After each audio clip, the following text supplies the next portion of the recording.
Bienvenidos a la Odisea Salvaje, un podcast sobre las historias que compartimos. Este es el primer episodio de, esperamos que muchos, sobre una cuestión que, y perdonen que me ponga desde el principio en primer plano, de una cuestión, como decía, que me ha obsesionado desde la infancia, que son las historias que compartimos y el oficio del contador de historias. La humanidad, desde sus orígenes prácticamente, se ha agrupado en torno a la hoguera. Los cazadores volvían a la cueva y en torno a un fuego que habían encendido a las mujeres para cocinar los alimentos que traían del día de caza, compartían historias sobre las cosas que habían ocurrido en el día, las historias de sus padres, las grandes migraciones, los viajes en busca de las comidas. Y esta pulsión y esta tradición que los humanos han compartido desde sus más remotos orígenes es algo constante en la humanidad hasta la época que vivimos hoy. Estas historias han configurado un horizonte de expectativas, de ilusiones, de modelos de comportamiento que han sido fundamentales en la construcción de lo que nosotros llamamos Occidente. Desde Homero, considerado como el padre de los cantadores de historias y de los narradores de historias de nuestra civilización, hasta los escritores pulp de mediados de siglo o de principios del siglo XX, esa tradición se ha mantenido intacta. La modernidad, la época que vivimos, ha transformado ese oficio, igual que se ha ido transformando a lo largo de la historia, y el problema que ha planteado es que lo ha intentado deconstruir. Ha intentado atacar a todos estos contadores de historias, por supuesto empezando por Homero, pero siguiendo por todos sus continuadores a lo largo de la historia. Ha puesto en entredicho su existencia, ha dudado sobre sus intenciones o incluso las ha intentado pervertir, hasta el punto de que algunas editoriales y algunos proyectos culturales han pervertido el texto de Homero hasta convertirlo en algo prácticamente irreconocible. Y es una tendencia que, por desgracia, ha continuado y se ha hecho común a lo largo de todos los últimos años. El objetivo de este podcast, el objetivo de este proyecto, es recuperar esas historias que compartimos, recuperar el espíritu original, comprender el espíritu original de los contadores de historias, comenzando por Homero, terminando, como digo, porque para mí hay una solución de continuidad entre los contadores de historias de la antigua Grecia y los escritores pulp del siglo XX, y a lo largo de 3000 años creo que podemos rastrear elementos comunes entre unos y otros.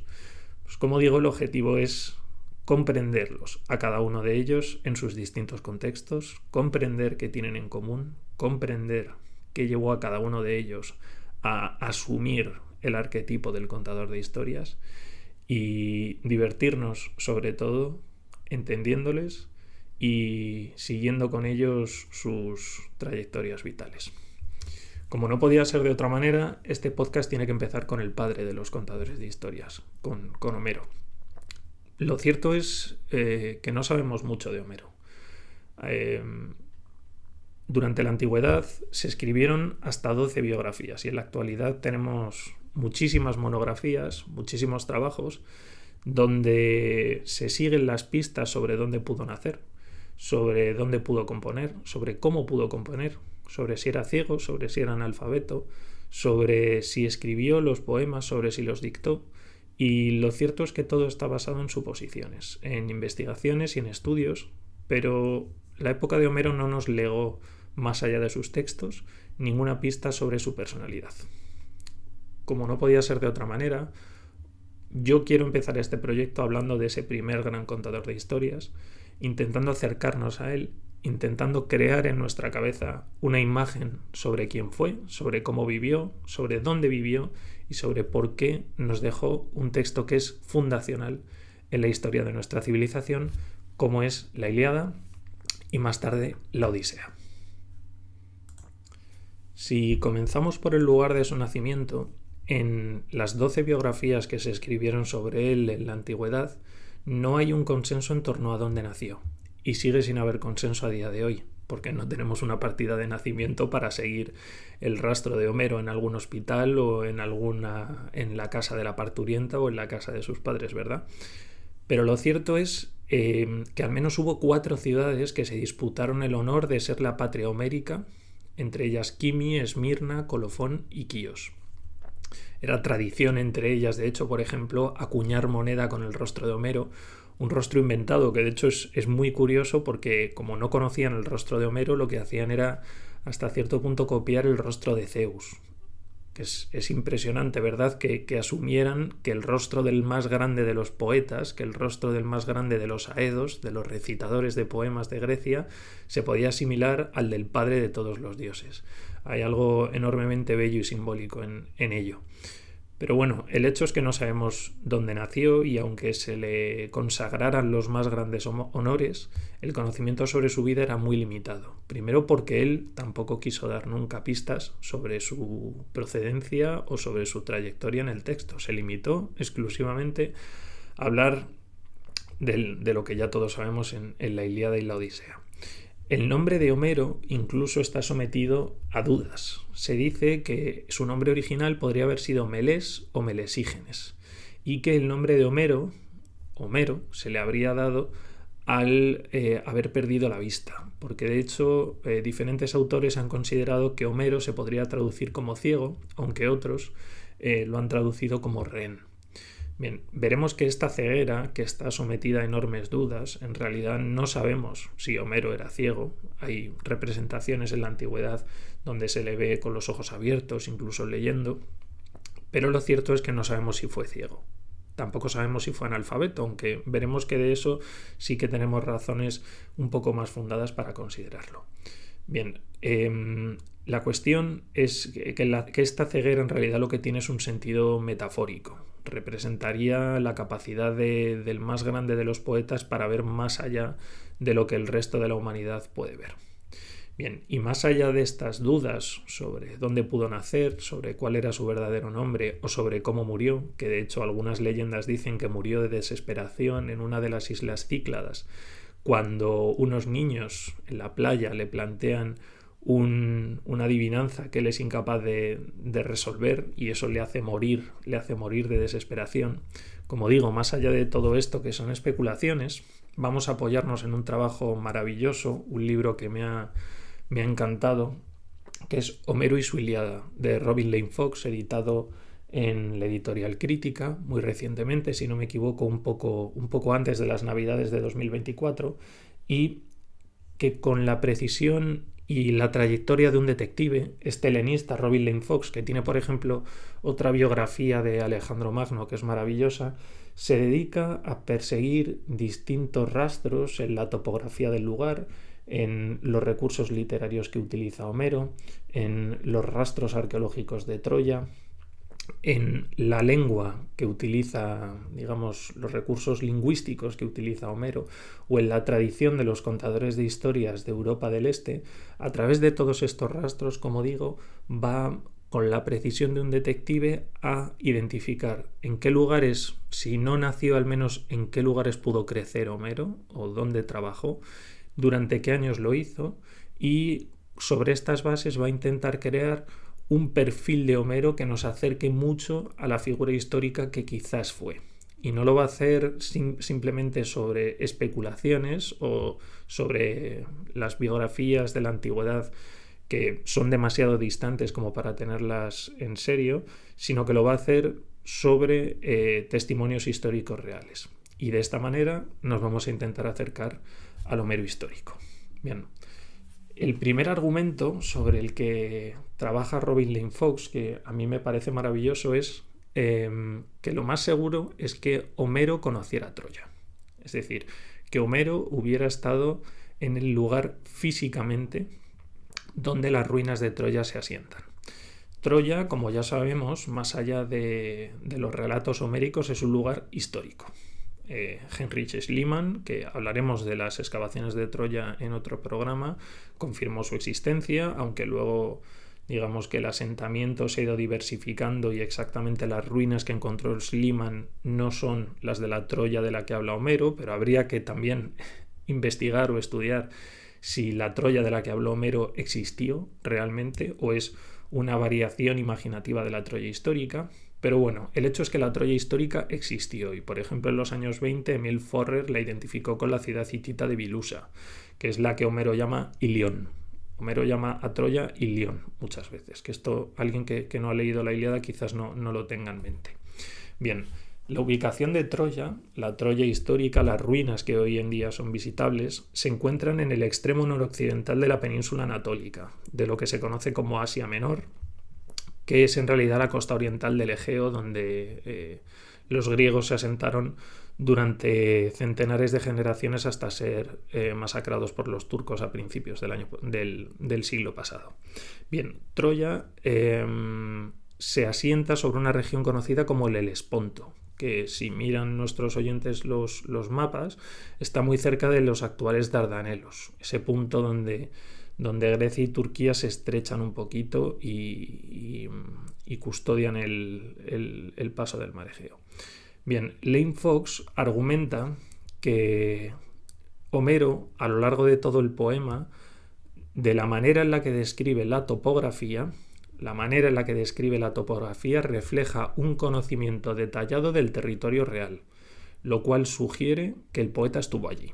Es decir, que Homero estuvo físicamente sobre el lugar donde se asientan las ruinas de Troya, que ya eran visibles en su época, y que inspirándose en ese territorio pudo componer sus poemas, pudo componer la Ilíada. Y para ello da 4 argumentos principales. El primero es el del campamento griego, que sobre este vamos a pasar algo más rápidamente. El campamento griego sería el lugar donde se asentaba la base de operaciones del ejército atacante, es decir, del de los griegos, el de los aqueos, donde luchaban Aquiles, Ulises, Néstor, Agamenón, Menelao. Todos ellos estarían en un campamento como base de operaciones que luego a lo largo del poema fortifican y donde también están sus naves, las naves que les han traído desde Grecia hasta el lugar histórico donde está Troya. Bien, en realidad de lo que se da cuenta Lane Fox, como se han dado cuenta otros historiadores, es que hay una concordancia y hay una coherencia con la geografía física del lugar donde están las ruinas de Troya y la descripción que hace Homero del lugar donde se asienta el campamento. Es decir, Homero hace una descripción real que hoy en día podemos contrastar con la existencia física del territorio. A lo largo de los 80 se hicieron distintos estudios que indican que en realidad el mar ha retrocedido bastante desde la época de donde vivió Homero y por lo tanto hoy lo que hay son más marismas que mar. Pero precisamente un académico, John Luce, en 1998 propuso que el campamento, de acuerdo a las descripciones de Homero, se podía ubicar en el promontorio de Sigeo, muy cerca de una marisma conocida como las marismas del Isgar, lo cual coincide con las descripciones homéricas. Esto quizás los oyentes lo vean como una cosa un poco abstracta, pero bueno, veremos que en el siguiente ejemplo Homero sí que da unas muestras de conocer de manera muy cercana a la geografía donde se asienta Troya. Y el protagonista de este argumento es el río Escamandro, que hoy en día coincide con el actual Caramendres. Es muy interesante esto verlo con el mapa. Si se meten en Google Maps para verlo, pueden ver efectivamente cómo todos estos elementos se van colocando como piezas de un puzzle en torno a la ciudad y a la ruina de Troya. Homero no solo describe muy bien el tránsito que el río Escamandro sigue en torno a la ciudad de Troya, sino que describe con mucha precisión la flora local. Por ejemplo, habla de olmos, sauces y tamariscos, que hoy en día siguen siendo visibles en sus riberas, y de las variaciones estacionales que tiene el río. Es decir, el río crece y decrece mucho, crece mucho en invierno y primavera y decrece mucho en verano, y los estudios históricos e incluso los estudios hidrológicos confirman que el río Caramendres, el antiguo río que los griegos conocían como Escamandro, sigue el curso y sigue las crecidas y decrecidas de las que habla Homero en su poema. No es el único del que habla, por ejemplo, En un momento habla de que las tropas griegas no pueden superar el río porque viene muy lleno, y de hecho Aquiles, hay un momento en el que se enfrenta al Escamandro, y luego hay otro momento en el que Príamo puede abrevar su agua, es decir, refleja ese crecimiento y decrecimiento de una manera muy realista, que coincide con el curso que suele llevar ese río, que es un río de cauce muy variable. Homero no es el único río al que menciona. No solo menciona el Escamandro, el actual Caramendres, sino que menciona otros 12 ríos que también pueden ser identificados hoy en día, como el Simoís y también los manantiales de Pinarbasi. Es decir, son más elementos geográficos que se pueden ir colocando de manera real en torno a las ruinas de Troya. Otro de los elementos que es fundamental a la hora de entender la geografía de Troya son los miradores de los dioses. Para quien no esté familiarizado con el poema, los dioses del Olimpo toman partido. Una serie de dioses apoyan con acciones además concretas en el campo de batalla al bando de los aqueos, a los griegos, mientras que otros dioses apoyan a los troyanos y defienden a la ciudad del asedio. Y Zeus va a jugar un papel un poco neutral, aunque luego ya veremos que en función de las peticiones que le hagan los distintos dioses participará de una manera o de otra, apoyando primero a los troyanos y luego a los griegos, permitiendo, digamos, que asalten la ciudad. Bien, el hecho es que los diferentes dioses se colocan o se asientan a lo largo de diferentes promontorios, montañas, miradores, etc., en torno a la ciudad de Troya para vislumbrar la acción. Y Homero nombra específicamente a cada uno de esos miradores, a cada una de esas montañas. Y los historiadores, como han hecho con los ríos, han intentado colocarlos y han intentado encontrar el lugar real que pudo inspirar al mirador del que habla Homero. Por ejemplo, los dioses protroyanos se sitúan en Caricolone, en la montaña de Caricolone, que se ha identificado en la actualidad como la montaña de Kara-Tepe, mientras que los dioses griegos se ubican en la montaña actual de Kesik-Tepe, un montículo desde el cual se podía ver la flota griega. Esta identificación no se ha hecho porque sí, no se ha hecho sencillamente diciendo, bueno, pues esto es así porque sí, sino que Homero habla de la panorámica que se puede ver desde cada una de las montañas. Y lo cierto es que desde tanto Kara-Tepe como desde Kesik-Tepe coincide realmente el panorama o la panorámica que se puede ver hoy en día desde esos montículos con la panorámica que describe Homero desde cada uno de ellos. Es decir, es factible pensar que Homero subió a todos ellos en algún momento de su vida, contempló la panorámica y la memorizó para luego adaptarla en su poema. Y hay otro monte, además, más allá del Kara-Tepe o del Kesik-Tepe, que es fundamental, que es el monte Ida. En el monte Ida es donde se asienta Zeus, ni con los troyanos ni con los griegos, para contemplar la acción. Y que hoy en día se cree que se podía referir a Homero al promontorio llamado Gárgaro, que también se conoce hoy en turco como Koca-Kaya, que de hecho albergó un santuario dedicado a Zeus, con lo cual esa verosimilitud es todavía mayor. En resumen, Lane Fox demuestra que las referencias geográficas en los poemas de Homero son exactas y nos demuestran o nos respalda la idea de que el autor conocía bien el terreno que describía en sus obras. Es decir, por hacer una primera recapitulación, aunque no sepamos nada de Homero o de dónde pudo vivir o sobre dónde estuvo a lo largo de su vida, sí es verosímil pensar que estuvo en Troya, que estuvo en el lugar donde se asientan a día de hoy las ruinas de Troya, que las exploró, que caminó en torno a ellas y que fruto de sus experiencias y de sus paseos por la Tróade, que así es como se conoce al territorio donde está ubicada Troya, toda esa experiencia la asumió en su cerebro, la memorizó y la volcó en sus obras. Bien, que estuviera en Troya no significa que fuera de Troya. Los poetas en la antigua Grecia no estaban atados a un solo lugar, por lo tanto es muy difícil saber dónde nació, porque Homero quizás pudo nacer en un sitio y luego trasladarse inmediatamente a otros. Homero, por diferentes menciones que hace a lo largo de su obra, fue probablemente un aedo, es decir, un poeta que viajaba entre las ciudades de Grecia cantando sus poemas que había memorizado y que conocía que había aprendido y que había desarrollado y compuesto de manera oral, y viajaba entre las distintas ciudades griegas. Veremos que probablemente la zona por la que se movió es la costa oriental del Egeo, lo que hoy en día es Turquía, la zona de Asia Menor. Y, como decimos, en algún momento debió visitar Troya, pero eso no significa que fuera troyano o que viviera en un pueblo o en una ciudad cercana a ella. Para determinar su posible origen, a lo largo de los siglos se han hecho muchísimas cosas. Se ha hecho de todo para averiguar dónde podía haber nacido Homero. Uno de los primeros métodos empleados son los estudios lingüísticos. La Ilíada, lo que han detectado los lingüistas es que presenta una mezcla de dialectos, 2 dialectos del griego concretamente, el jónico y el eólico.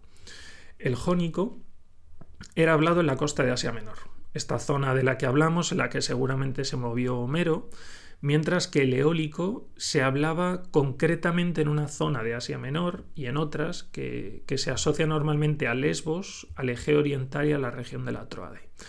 Esta combinación, el hecho es que no es muy singular, es decir, el dialecto de Homero no nos da demasiadas pistas sobre dónde pudo vivir, porque además es muy típica de la poesía heroica griega, y puede ser que Homero hablara en un dialecto y que luego utilizara esta mezcla del jónico y el eólico para componer. Lo que sí han detectado algunos estudios es que hay cosas más específicas, que sí podrían dar alguna pista sobre de dónde era Homero, y es particularmente algunas variantes occidentales del jónico, que son muy características de la isla de Eubea. Y esta isla de Eubea es por lo tanto el primer sospechoso al que vamos a analizar. ¿Pudo ser Homero de Eubea?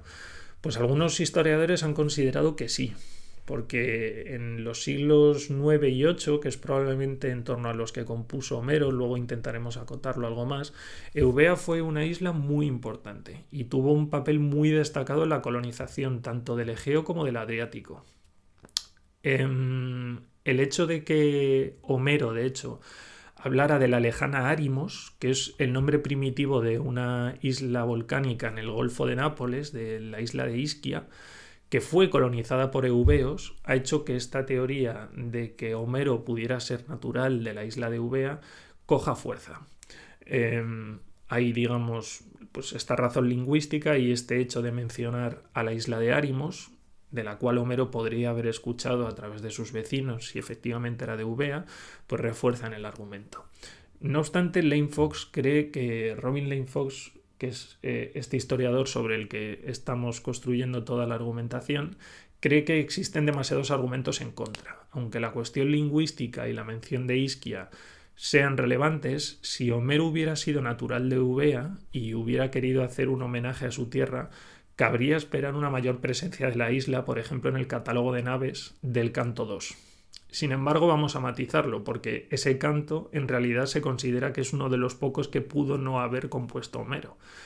Sin embargo, hay otras cosas. Por ejemplo, la isla de Eubea a lo largo de la trama no tiene demasiada importancia. El único héroe en el bando de los aqueos que aparece natural como de la isla de Eubea es el Éfenor, que es el primero en morir y además de una manera no particularmente gloriosa. Por lo tanto, si Homero estaba intentando hacer un homenaje a su hogar, a su tierra natal, no lo dejó demasiado demostrado en la Ilíada y por lo tanto quizás podemos poner esta teoría sobre su origen en Eubea en el margen. No podemos considerarla como si fuera cierta por el momento. ¿Por qué entonces, si el jónico occidental aparece en la obra, no consideramos que sea de Eubea? O sea, ¿por qué se utilizó el jónico occidental si Homero no era de Eubea? Bueno, pues una posible explicación es que Homero pasara una temporada allí, aunque no fuera de allí, recitando ante las grandes familias locales que, como he dicho, eran muy importantes por el impulso que estaban teniendo en la colonización durante los siglos IX y VIII. Y otra hipótesis que se ha planteado es que proviniera de una tierra colonizada por eubeos, como la isla de Quíos, que, a diferencia de Eubea, sí reclamó el honor de haber sido la patria del poeta durante toda la antigüedad. Bien, más allá de este enfoque lingüístico, de la utilización del dialecto jónico occidental para vincular a Homero con la isla de Eubea, con la isla de Quíos o con tierras colonizadas por eubeos durante el siglo IX y VIII, antes de Cristo, por supuesto, el historiador Robin Lane Fox propone otro enfoque. En lugar de utilizar el lenguaje como base para la argumentación sobre el origen de Homero, estudia los símiles y las comparaciones geográficas de la Ilíada como indicios del conocimiento territorial de su autor. Y presenta 4 ejemplos reveladores, es decir, retoma esta cuestión de la topografía y del conocimiento de Homero sobre la tierra que ocupan las ruinas de Troya. En el libro 9 de la Ilíada, Homero menciona un viento del noroeste que procede de Tracia, en la actual Bulgaria. En 1770, Robert Wood recorrió la región y comprobó que este viento seguía siendo una referencia común para los habitantes locales, es decir, que el viento del noroeste para los habitantes de la Tróade del siglo XVIII seguía siendo una cuestión importante en su vida diaria. Hay que tener en cuenta que es una zona marinera y demás, y los vientos son parte de la vida común de la gente. Esto sugiere que Homero había estado allí al menos el suficiente tiempo como para saber que el viento del noroeste era una cuestión importante para los habitantes de la Tróade. En el libro 2, durante el episodio en el que Agamenón propone regresar a casa, utiliza como símil el viento del sudeste, en el mar de Icaria. De nuevo se trata de un viento muy específico que solo sopla en invierno. Por lo tanto, su mención refleja de nuevo que Homero conocía muy bien, conocía al detalle las condiciones marítimas de esa región, es decir, conocía los vientos que soplaban tanto en verano como en invierno en la región de la Tróade.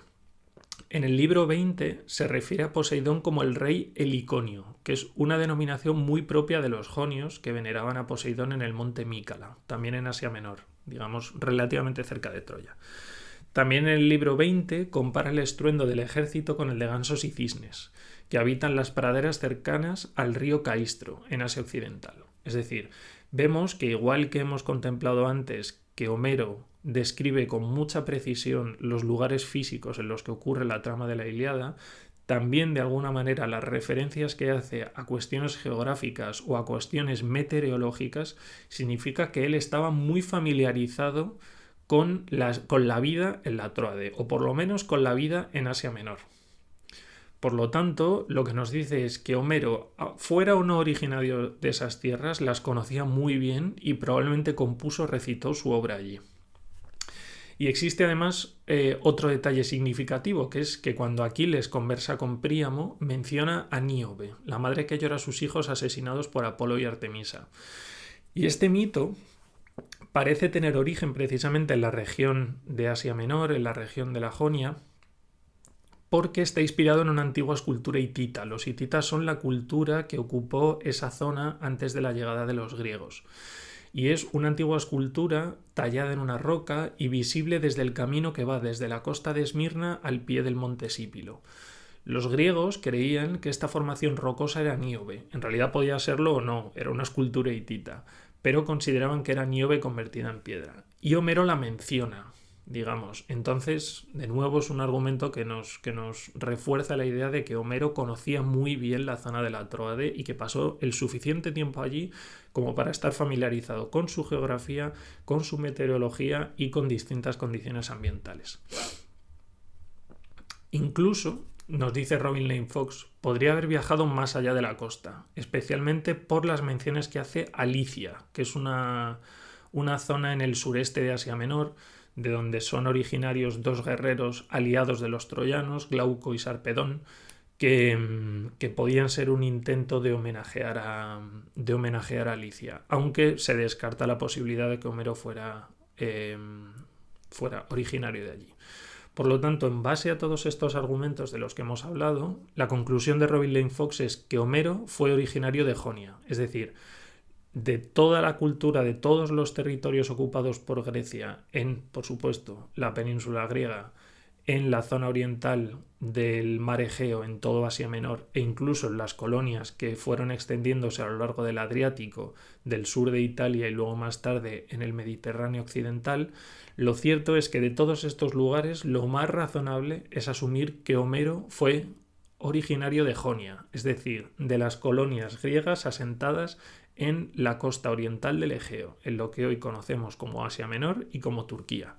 concretamente en algún punto entre Éfeso y Mileto, que son dos grandes centros culturales durante esta época, y es razonable también pensar que Homero no vivió solo en un mismo lugar, sino que recorrió toda la costa oriental del Egeo y probablemente algunas de las islas que salpican toda esa zona, seguramente entre ellas Eubea y Quíos, y que allí cantó sus distintos poemas. Por lo tanto, ya hemos cumplido el primer objetivo, que es localizar geográficamente a Homero, de dónde salió, dónde vivió y dónde trabajó.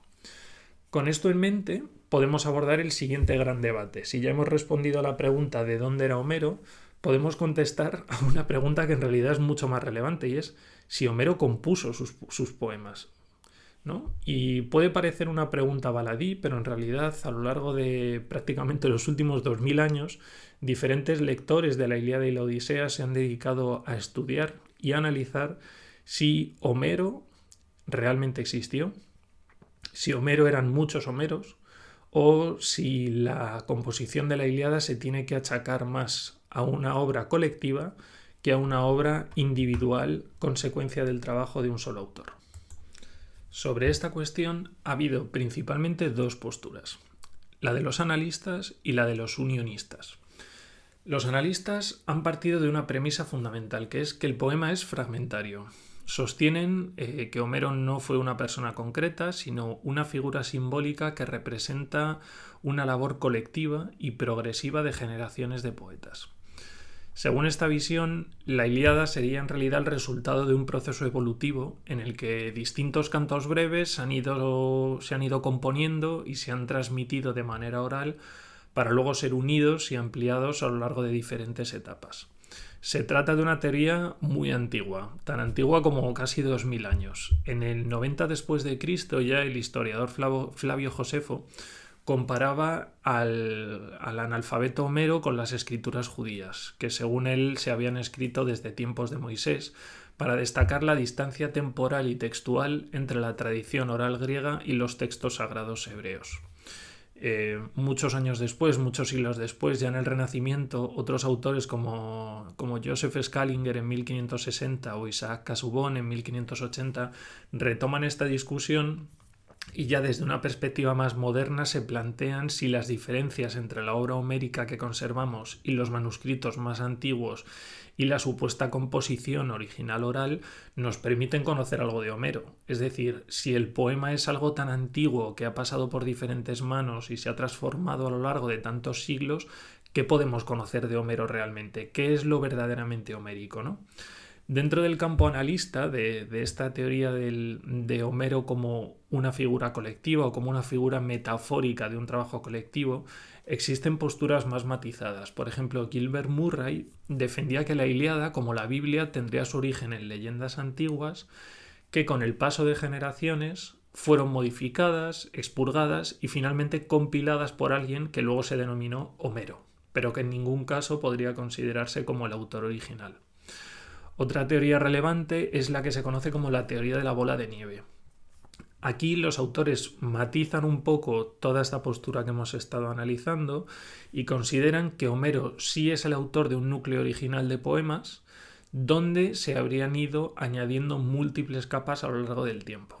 Es decir, por un lado tenemos a los analistas que consideran que diferentes autores componen distintos poemas sobre Troya y que luego hay un compilador llamado Homero, y los partidarios de la teoría de la bola de nieve lo invierten. Creen que hay un poeta llamado Homero que escribe una serie de poemas y luego más tarde llegan otra serie de poetas que van añadiendo distintas capas sobre ese poema original hasta que finalmente alguien lo recopila. Esta idea fue, por ejemplo, desarrollada con fuerza a finales del siglo XVIII, ya comenzando la crítica moderna de la Ilíada, apoyándose en una serie de descubrimientos, una serie de manuscritos que aparecen en una biblioteca de Venecia. Un filólogo alemán, Friedrich Wolf, formula una teoría según la cual la Ilíada pasó por 3 etapas de composición. Una primera en el 900 a.C., donde Homero habría compuesto estos cantos breves, es decir, la teoría de la bola de nieve. Unos 300 años después esos cantos empezaron a recogerse por escrito y aproximadamente a finales de ese siglo VII, del siglo VI, en Atenas se habría consolidado un texto unitario, ¿no? Entonces, resumiendo, tenemos estas dos visiones donde Homero no es en realidad el autor, sino que hay una autoría colectiva, bien sea porque Homero construyó un primer poema original al que se añadieron diferentes capas, bien sea porque Homero actuó como recopilador de un acervo cultural muy grande donde la guerra de Troya había sido la protagonista de diferentes poemas que acabaron refundidos en lo que hoy actualmente conocemos como la Ilíada. Bien, Robin Lane Fox, que es nuestro Virgilio en este viaje, un poco nuestro Cicerone, pone una serie de objeciones a estas teorías que han intentado demostrar que Homero no es el padre de los contadores de historias.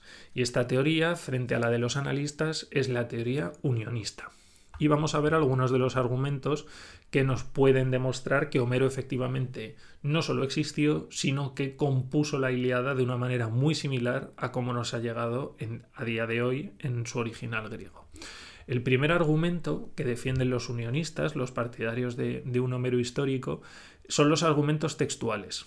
Dicen que la propia estructura del poema ofrece evidencias en contra de la multiplicidad de autores. El relato comienza, y esto es muy importante tenerlo en cuenta, el relato de la Ilíada comienza en el 10º año de la guerra de Troya. Es decir, la guerra de Troya nos dice Homero que dura 10 años, pero la acción del poema solo ocurre en el 10º año.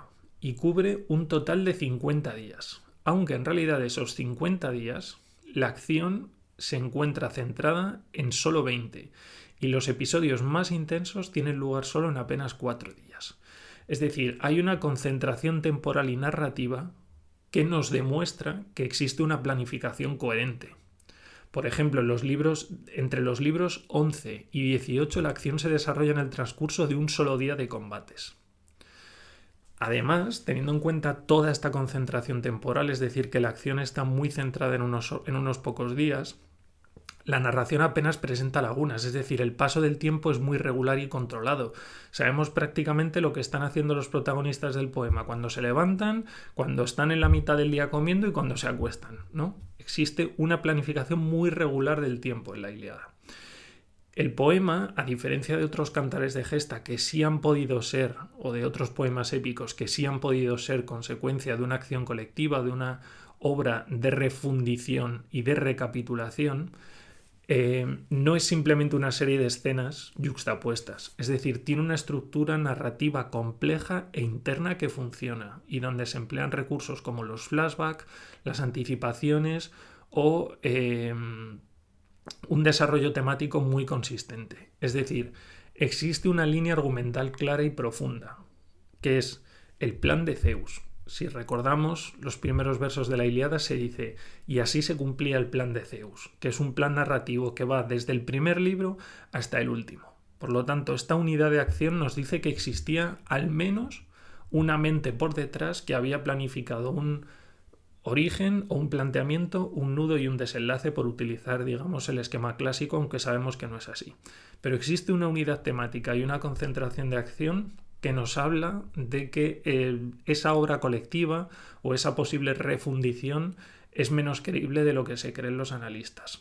Y es muy interesante porque, por ejemplo, esto lo vemos en el libro 1, Homero ya anticipa los eventos que van a ocurrir hasta el libro 9, es decir, dice, va a ocurrir todo esto. Homero dice en el libro 1, va a ocurrir todo esto, y eso es lo que va ocurriendo hasta el libro 9. En el 8 dice, ahora lo que va a ocurrir es todo esto, y adelanta todo lo que ocurre hasta el libro 19. Y en el libro 15 hace lo mismo y proyecta todo lo que va a ocurrir hasta el libro 22.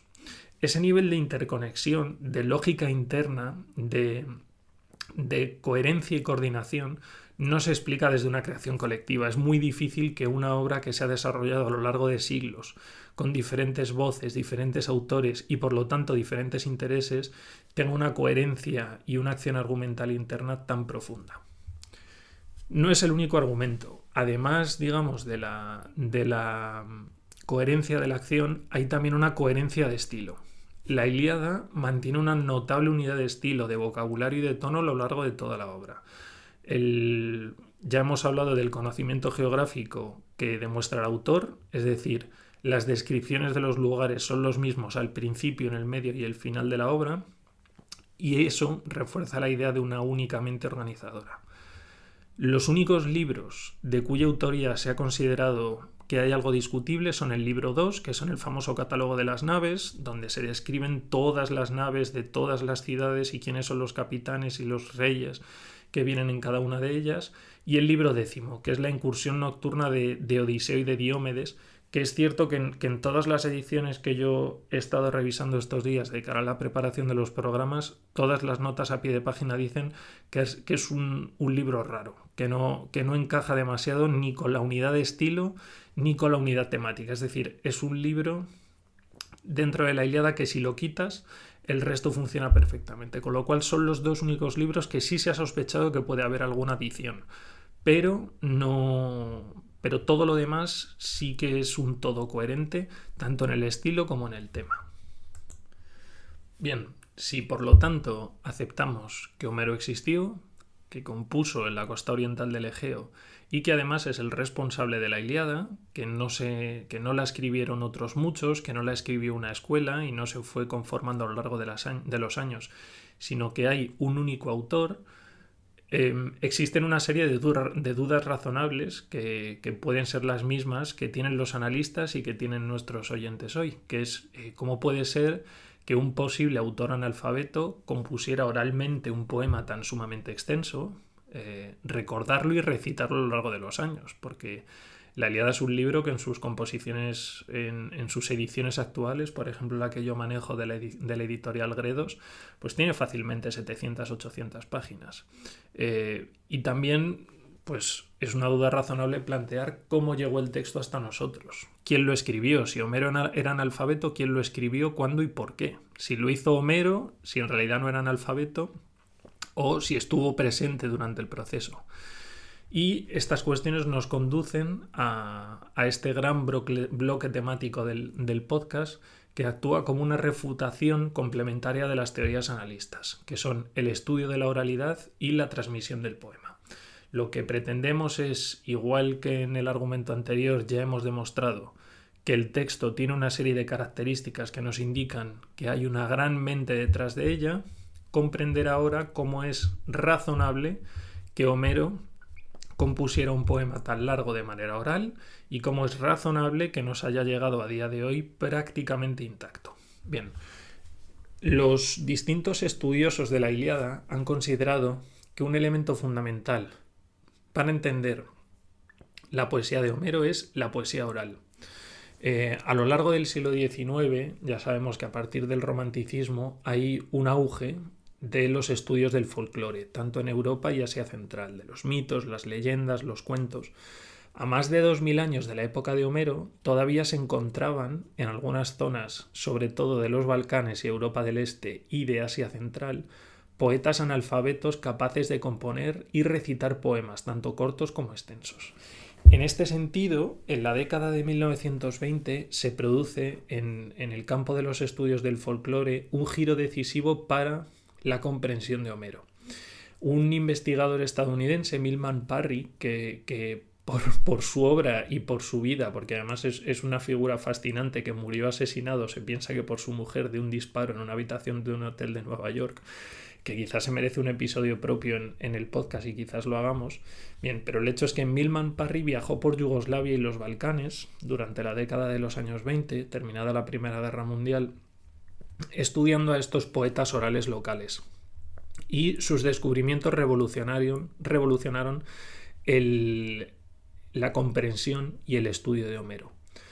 Parry se dio cuenta de que los epítetos homéricos, por ejemplo, Aquiles el de los pies ligeros, Héctor el de tremolante casco, que son algunos de los principales ejemplos que se usan, no eran adornos estéticos, sino que eran herramientas funcionales, fórmulas memorizadas, que ayudaban al poeta a componer en el momento, adaptando la métrica del verso al ritmo de la improvisación oral. Y se dio cuenta de que estos poetas analfabetos a los que él estaba estudiando y grabando por Yugoslavia y los Balcanes utilizaban recursos similares, estructuras similares, por ejemplo, fórmulas métricas, repeticiones, analogías funcionales para cerrar discursos o introducir cambios temporales. Aunque ninguno de ellos componía textos tan largos como la Ilíada, Su técnica ofrece un claro paralelismo con lo que pudo hacer Homero. Es decir, es razonable pensar que un poeta analfabeto pudiera crear una obra compleja utilizando una serie de recursos estilísticos que se habían mantenido de alguna manera intactos durante 2500 años. Estos estudios comparativos nos dicen mucho sobre todo sobre la formación de Homero. Los poetas bosnios o kirguisos seguramente, por lo que averiguaron Milman Parry y otros autores, aprendían estos poemas escuchando a otros poetas. La mayoría de ellos dentro de las familias, es decir, el oficio de contador de historias es una herencia familiar. Y por lo tanto es razonable pensar que Homero, igual que estos poetas de los Balcanes, aprendió el oficio quizás de su padre o quizás de alguien de su familia. Antes que Homero, generaciones enteras habían ido puliendo un estilo narrativo durante toda la Edad Oscura griega, aproximadamente entre el siglo XI y el siglo IX a.C., del que Homero fue heredero. Es decir, había poetas antes de Homero y Homero aprendió de ellos. No conservamos sus nombres, Homero no dejó el nombre de ninguno de ellos, porque no era costumbre en Grecia prácticamente hasta el siglo VIII. Homero es realmente el primer nombre que conocemos, pero es razonable pensar que Homero fuera un hijo de poetas, un hijo de recitadores que heredó toda esta tradición. Y es importante que en este momento nos detengamos a estudiar brevemente o a comprender a qué se dedicaba Homero en su día a día, aparte de la composición de poemas. Porque hoy la Ilíada es un texto prácticamente erudito, que solo gente muy interesada en estos temas se decide abordar, pero no fue lo mismo durante la época contemporánea a Homero. Homero no era un autor que buscara ser un autor culto. Los aedos, los poetas, los recitadores, los contadores de historias, eran un oficio itinerante y con un gran componente popular. Se consideraba, y de hecho Homero así lo dice en la Odisea, un oficio de alguna manera de utilidad pública. Y aunque recitaban para los ricos durante las fiestas, se piensa que también podrían haber recitado en festivales para todo el pueblo. Y así ocurre, de hecho, después hay festivales de recitación de los poemas de Homero en todos los siglos posteriores a su vida. Por lo tanto, si tenemos esto en cuenta, si dejamos a un lado las ideas preconcebidas de la Ilíada como un texto erudito, podemos entender a Homero como un artista o como un autor popular. Como todo poeta oral, no solo recitaba, sino que actuaba. Necesitaba de alguna manera captar y mantener la atención de su audiencia, ya fueran ricos o pobres. Necesitaba leer sus gestos, necesitaba saber si estaban interesados, si estaban integrados en la historia, si se estaban enterando, si estaban emocionándose con la historia. De hecho, Platón, ya muchos años después, muchos siglos, en el siglo IV, afirmaba que un gran recitador de la Ilíada podía hacer llorar a su auditorio y que el propio poeta, que el propio Aedo, se tenía que emocionar a propósito para lograr este efecto. Este no es un poema para leer en soledad. En definitiva, la Ilíada, de alguna manera, se tiene que entender como un texto creado. De alguna manera, no. Se tiene que entender como un texto, como una obra recitada en público. Por eso, Homero retoma constantemente los argumentos precedentes y repite fórmulas. No por una cuestión de redundancia, sino porque en una recitación tan larga ayudaba a los oyentes a seguir el hilo narrativo. Aún así, Homero también incluye sobreentendidos, no siempre explica el origen de sus personajes al público, en buena medida porque su público ya conocía, por otras canciones orales y otros poemas, el origen de Heracles o las hazañas juveniles de Néstor a las que hace referencia sin necesidad de desarrollarlas. Por lo tanto, sabemos que existía una rica tradición oral sobre los mismos temas, sabemos que Homero la aprendió probablemente de muy niño y sabemos que la practicó, la desarrolló y la mejoró a lo largo de toda su vida, narrándola y cantándola a su público. Y de esa manera consolidó su habilidad no solo para componer, sino para memorizar y para desplegar esa capacidad de memorización en largas recitaciones frente a su público, donde el objetivo era crear la suficiente emoción como para conseguir la comunión con su público.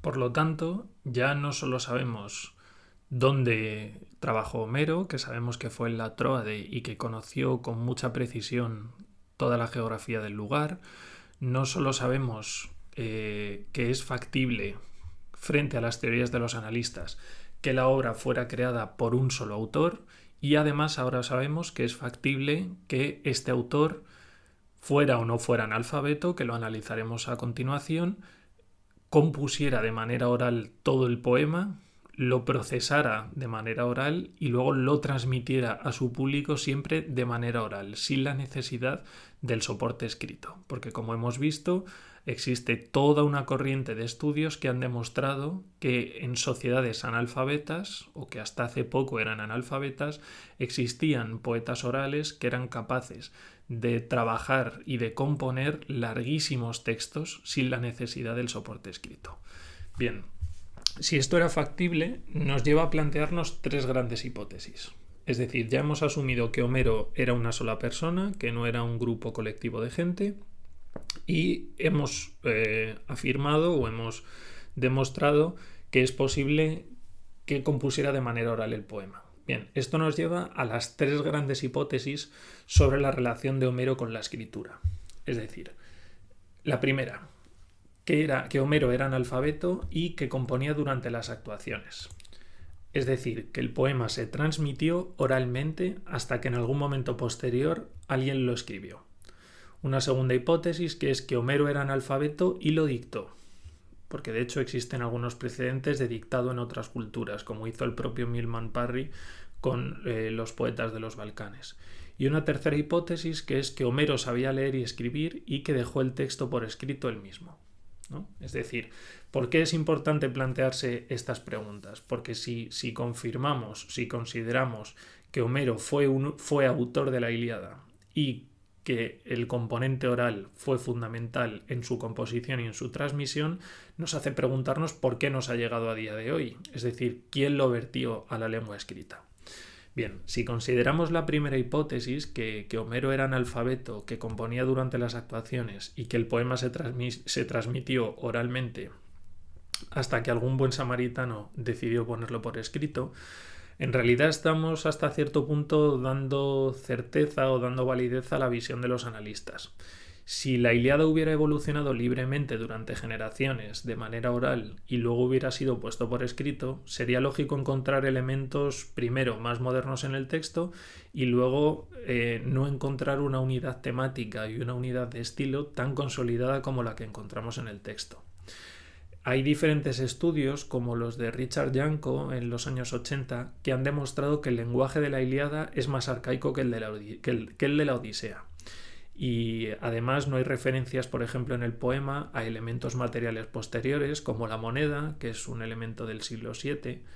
Y si el texto hubiera sido modificado, como dicen los analistas, hasta prácticamente el siglo VI o incluso el siglo V, es muy probable que algunos de estos elementos se hubieran colado en el texto. Pero no es así. El texto, repito, es muy consolidado, es muy coherente tanto en su estructura temática, aunque existen algunas incoherencias, por supuesto, pero es muy consolidado en su estructura temática y en su estilo. Por lo tanto, si descartamos que era analfabeto y que el texto se transmitió de manera oral sin su control hasta que alguien lo escribió, si esa idea la descartamos, nos quedan las otras dos. Por ejemplo, que sabía leer y escribir y que después de haberlo compuesto y transmitido de manera oral, lo escribió él mismo.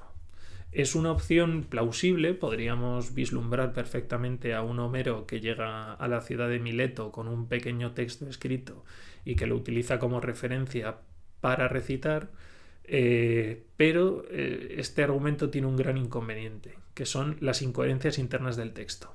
Aunque el texto sea temáticamente muy coherente y muy unido, con su planteamiento, su nudo y su desenlace, como hemos hablado a continuación, algunos comentaristas sí que han detectado errores de composición, que en realidad no son indicios de una obra colectiva, sino que son indicios de oralidad.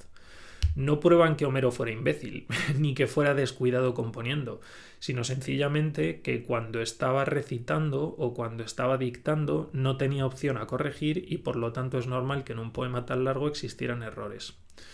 Lane Fox incluso descarta que Homero tomara notas. Para él, suponer que Homero necesitaba un guión es pensar desde un punto de vista de nuestra mentalidad moderna y alfabetizada. Es no dar validez a la posibilidad de que un analfabeto pudiera recitar durante horas un mismo texto que había aprendido, perfeccionado y memorizado en su cabeza desde pequeño, que es algo normal en una sociedad oral donde la escritura todavía no se había consolidado, como es la sociedad donde vivía Homero.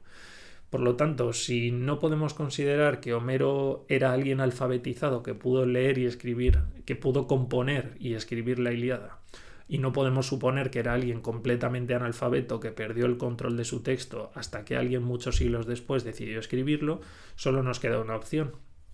Y es que Homero era analfabeto y que dictó el texto. Es la opción preferida, de hecho, por Lane Fox, siguiendo, por ejemplo, a Milman Parry y a otros estudiosos como Albert Lord o como Radov, que hizo un poco la misma labor que Parry en Asia Central. Es muy plausible que Homero fuera analfabeto, que compusiera oralmente, porque ya hemos visto cuáles son los indicios de oralidad en su texto, y que dictara su obra al final de su vida para preservarla. Según Lane Fox, el estilo de la Ilíada refuerza esta idea por distintos motivos. Por ejemplo, abunda el encabalgamiento, que es una técnica oral que permite prolongar un verso mediante un objetivo o un participio en el siguiente verso, y que tiene un efecto poético muy importante. Por ejemplo, si nos volvemos a los primeros versos de la Ilíada, el canta, oh Dios, a la cólera de Aquiles, hijo de Peleo, funesta, ese funesta es el encabalgamiento. Luego, hay otros indicios de oralidad, por ejemplo, el mensaje de un personaje a otro se repite palabra por palabra, que es algo muy típico de las recitaciones orales. Utiliza la composición anular, que son bloques de acción que se cierran con el mismo motivo con el que empiezan, es decir, esa anticipación de la acción de la que ya habíamos hablado anteriormente, y además utiliza una narración secuencial para definir o para describir acciones que están ocurriendo de manera simultánea, que es un recurso también muy conocido como composición repentizada. Estas técnicas, si se analizan desde el punto de vista del texto escrito, pierden sentido, pierden funcionalidad. Funcionan mucho mejor si los pensamos desde el punto de vista de alguien que está recitando un texto que ha sido tanto compuesto como transmitido de manera mayoritaria, de manera oral.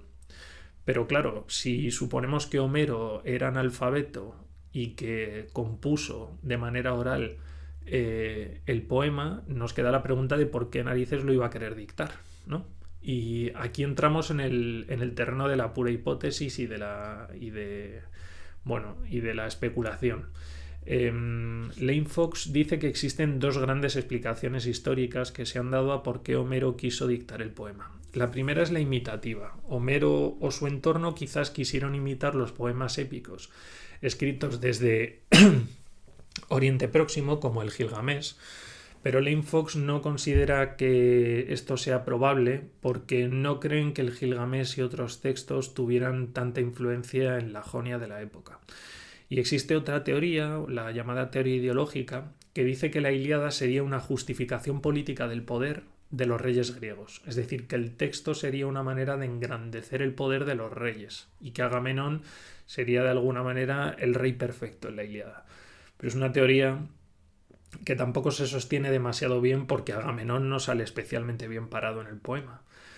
Para Lane Fox, y yo me sumo un poco a su visión, la explicación puede ser algo mucho más sencilla. Homero quería preservar su obra y después de tantos años habiéndola recitado oralmente, le daba pena que se perdiera para siempre. Y quizás lo único que quiso es obtener algún beneficio dejándola por escrito, que le compraran el texto para que otros aedos pudieran memorizarlo y repetirlo a lo largo de los años, o quizás quiso dejarlo como una especie de herencia para sus hijos y que sus discípulos pudieran memorizarla. Hay algunos argumentos, no está completamente mal tirado esto por parte de Lane Fox, porque hay un par de argumentos que le dan el beneficio de la duda. En el siglo V el poeta Píndaro habla de los homéridas como cantores de textos cosidos, es decir, que entre 100 y 200 años después del tiempo en el que nació Homero, sus sucesores, los conocidos como homéridas, cantaban ya no con el único soporte del aprendizaje y de la memoria, sino que ya cantaban sobre el soporte de textos escritos. Quizás esta fuera una tradición que inaugurara el propio Homero al dejar por escrito sus textos. En el siglo IV todavía se hablaba de los homéridas en Quíos, o sea que probablemente existiera una tradición en torno a mantener un texto que durante la vida de Homero se consideró grande y que sus discípulos, mediante la palabra escrita, quisieron mantener vivo. Bien, en base a todo lo que acabamos de ver, podemos dar una conclusión preliminar, y es que Homero fue un absoluto genio, cosa que ya conocíamos, nacido en una cultura eminentemente oral. Homero, como poeta, fue capaz de improvisar, adaptar, conmover y transformar lo tradicional en algo excepcional. Su genialidad no residía a pesar de su analfabetismo, sino gracias a él, es decir, a través de la práctica constante desde la infancia, escuchando a otros, repitiendo fórmulas, variando temas y perfeccionando su arte en cada recitación, conseguía emocionar a su público y de esa manera consiguió hacerse inmortal gracias al dictado. Como dice Lane Fox, si queremos comprender a Homero, y esta metáfora me parece preciosa porque me parece que resume de manera muy adecuada todo lo que acabamos de ver, si podemos comparar a Homero con alguien actual, lo tendríamos que comparar con estos niños prodigio, con estos grandes músicos de jazz que aprendieron la música no en el conservatorio y no en academias, sino escuchando a sus padres, a sus tíos o a los amigos de su familia que tocaban en grandes clubes, escuchando cómo tocaban el piano, cómo tocaban el saxofón, cómo tocaban el violín o el violonchelo, estos grandes cantores de jazz, y a través del desarrollo de un oído y perfeccionando poco a poco su técnica hasta alcanzar una maestría inigualable, variando sobre temas que ya habían desarrollado sus antepasados, alcanzan su máxima maestría. Quizás un día, ya viejo, Homero decidió poner por escrito sus poemas, igual que un gran músico de jazz. Después de muchos años improvisando y después de muchas jam sessions, decide grabar algunos de sus grandes temas que ha improvisado. Y esta metáfora me parece algo perfecto y algo muy cercano a nuestra época para comprender cuál era el talento de Homero. A lo largo de todos los argumentos que hemos estado viendo en el programa, aunque nos queda un pequeño capítulo para ver exactamente cuándo vivió Homero, hemos visto que no sabemos mucho de él, pero sí podemos saber lo suficiente como para acercarnos a su figura. Sabemos que vivió en la costa oriental del Egeo y que conocía muy bien la geografía y la meteorología de la zona, con lo cual había pasado el tiempo suficiente allí como para integrarlo en su experiencia y para volcarlo en sus obras. Hemos visto a su vez que gracias a su oralidad fue capaz de componer, o gracias a ser el heredero de una tradición eminentemente oral, Homero fue capaz de componer un poema larguísimo donde a pesar de sus incoherencias se preserva una unidad temática y una unidad de estilo, y que gracias a la repetición fue capaz de consolidar una obra que se fue puliendo durante el tiempo y que, para no dejarla morir, decidió dictarla y legarla a sus hijos. Y si ya tenemos este perfil de Homero, si ya nos hemos acercado al perfil del Homero histórico, solo nos queda responder a una pregunta, que es ¿cuándo vivió Homero? ¿En qué época pudo desarrollarse todo esto que estamos comentando? Pues aquí Lane Fox, para responder a esta pregunta, hace una labor detectivesca muy parecida a la que hemos estado analizando a lo largo de toda la hora precedente. Para responder a esta cuestión hay que examinar indicios textuales, arqueológicos y culturales, así como asumir ciertos límites impuestos por la historia de la escritura en Grecia y por la aparición de otra serie de elementos materiales. Por lo tanto, lo que hace Lane Fox es establecer límites cronológicos por el pasado, o sea, por antes y después de Homero, para ir cerrando y estrechando el cerco en torno a la época en la que pudo vivir. Bien, el primer límite cronológico fundamental es el límite puesto por la escritura. Si hemos asumido que Homero compuso de manera oral sus poemas, pero que al final de su vida hizo que alguien los pusiera por escrito, tras un dictado, para que alguien pudiera transcribir el poema de Homero, debía existir un sistema de escritura operativo en Grecia, es decir, debía existir la escritura. Sabemos que la escritura en Grecia ya había existido. Entre 1400 y 1200 a.C., en la época micénica, existió el lineal B, un sistema silábico utilizado en tareas administrativas por escribas palaciegos. Sin embargo, aunque existían aedos, es decir, aunque existían poetas en esa época, el lineal B, por lo que sabemos, no se utilizó nunca para poner por escrito obras poéticas u obras artísticas. Tras el colapso de la época micénica y el interregno de la época oscura, donde la poesía épica sobrevive, y esa es la tradición que luego heredará Homero tras salir de esa época oscura, en esa época oscura, como digo, se perdió la escritura por completo. Grecia pasa a ser una cultura iletrada, salvo en algunas regiones como Chipre. La escritura alfabética, derivada probablemente del sistema fenicio, no se introdujo hasta principios del siglo VIII, hacia el 790 o 780, y esto ya nos establece un límite inferior. Homero no pudo dictar su poema antes de esa fecha porque no había existido un alfabeto funcional para transcribirlo.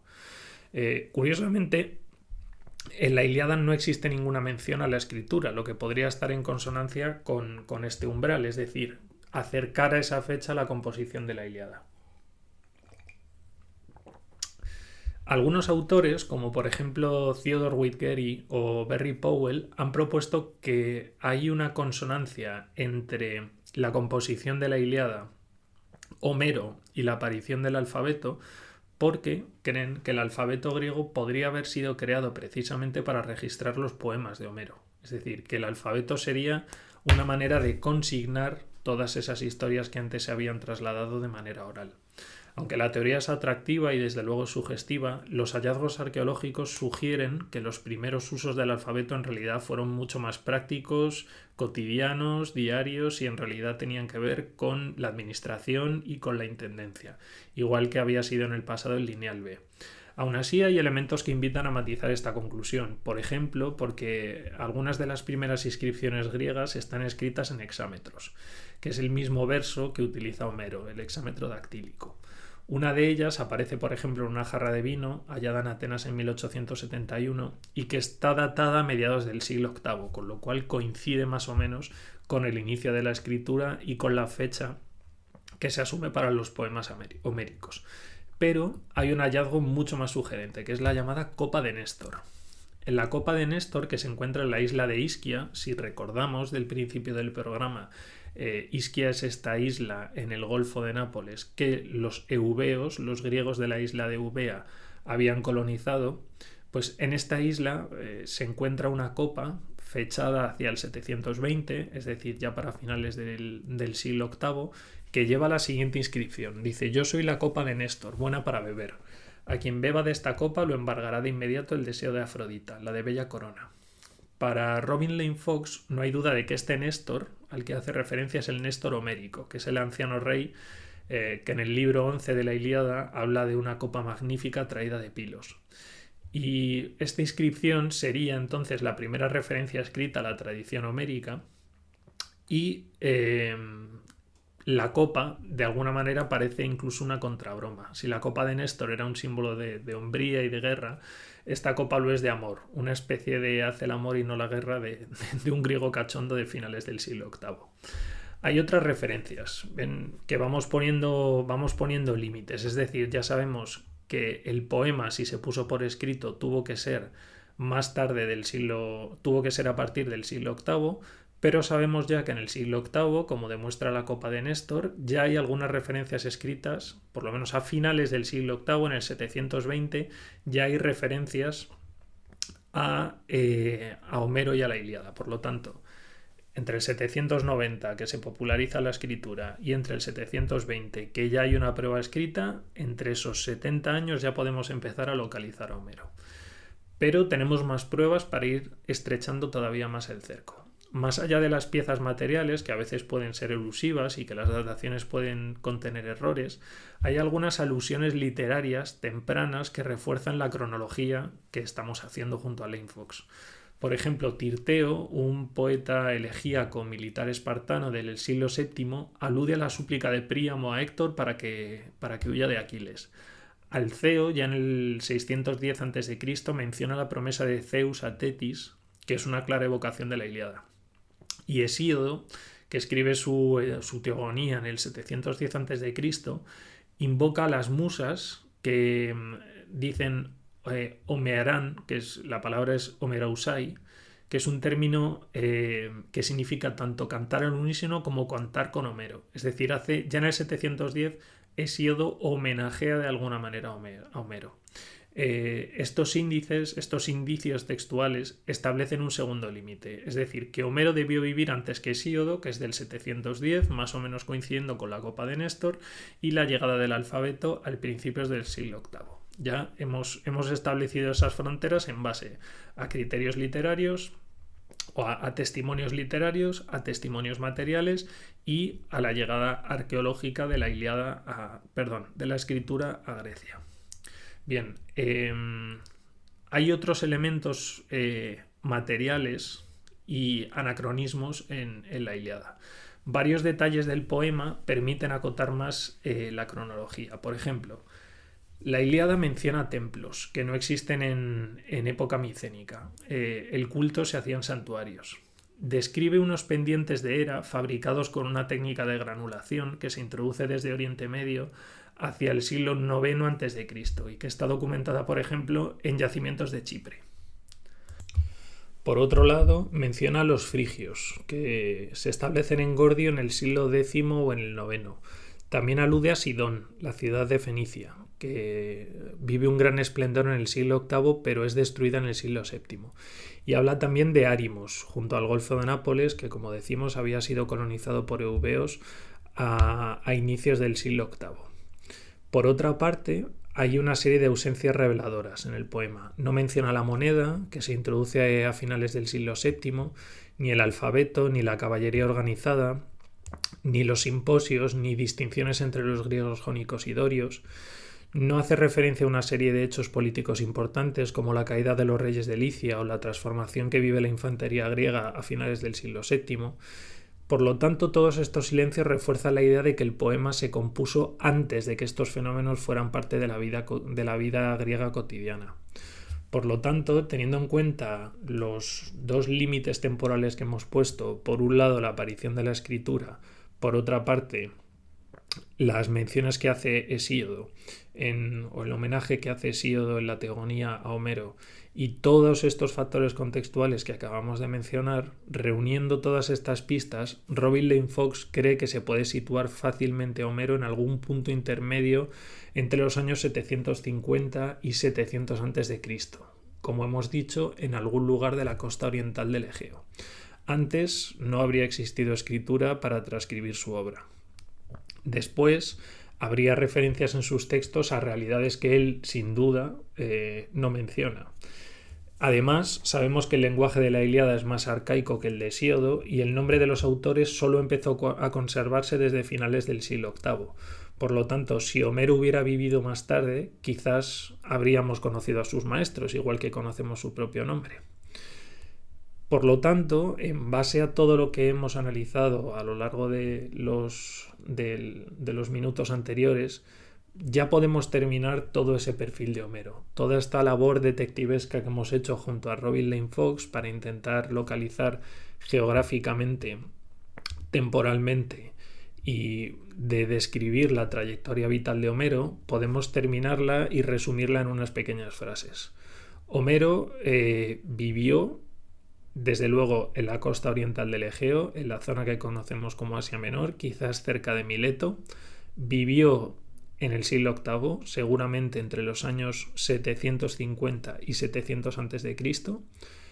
Con toda probabilidad era hijo y descendiente de un linaje de poetas, de aedos itinerantes que viajaban por distintas ciudades de Grecia recitando los poemas y que le enseñaron una serie de poemas sobre el ciclo troyano, sobre los héroes troyanos, sobre los héroes griegos, y la genialidad de Homero consistió, primero, en recoger toda esa tradición y crear, incluso siendo analfabeto, un poema muy concreto que trataba sobre el 10º año de la guerra de Troya y que tenía como protagonista a la cólera de Aquiles, que lo cantó a lo largo de ciudades de todo el oriente del Egeo, que probablemente una de esas ciudades más importantes o algunas de las ciudades más importantes estaban localizadas en la isla de Eubea, y finalmente que en algún momento, cuando su vida estaba terminando, decidió dictar el poema y dejarlo por escrito,